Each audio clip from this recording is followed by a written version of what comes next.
hi bak lan yu me kawang mui hay man bu di ni nang ni ching ne se nang ni bu bu ni me mu kawang ide ang nang ni e kawang ba de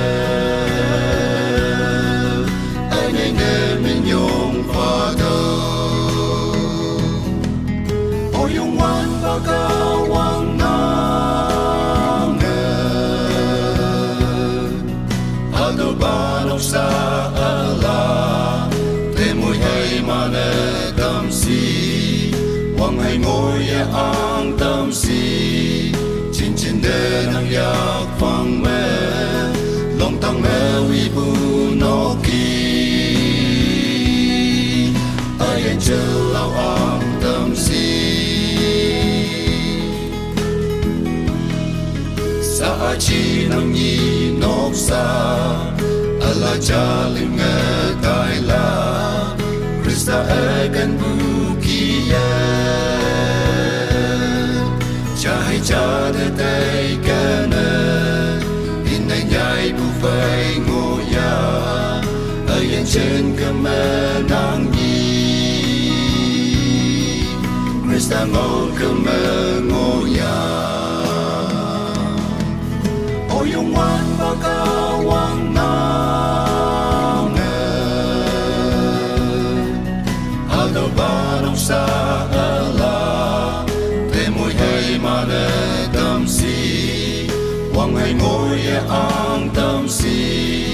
Chin chin de nang yak fang me Long tang me wibu no ki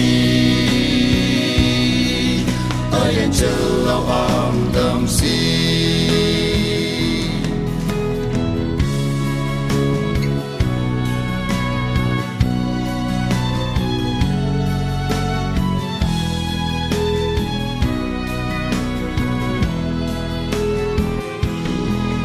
Kada ayen cha me a bu ni me mo ngo na li bu ni me mo ngo na nom yam bu ni mo ngo na do la nyu me se mai bu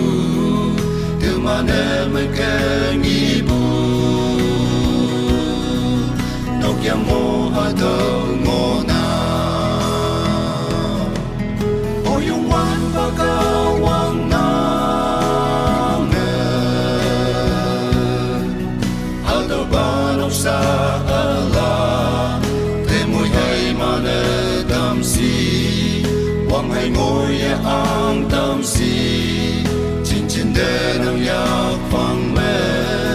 Long tang me wibu no ki Ayan chilaw ang damsi Ayan chilaw ang damsi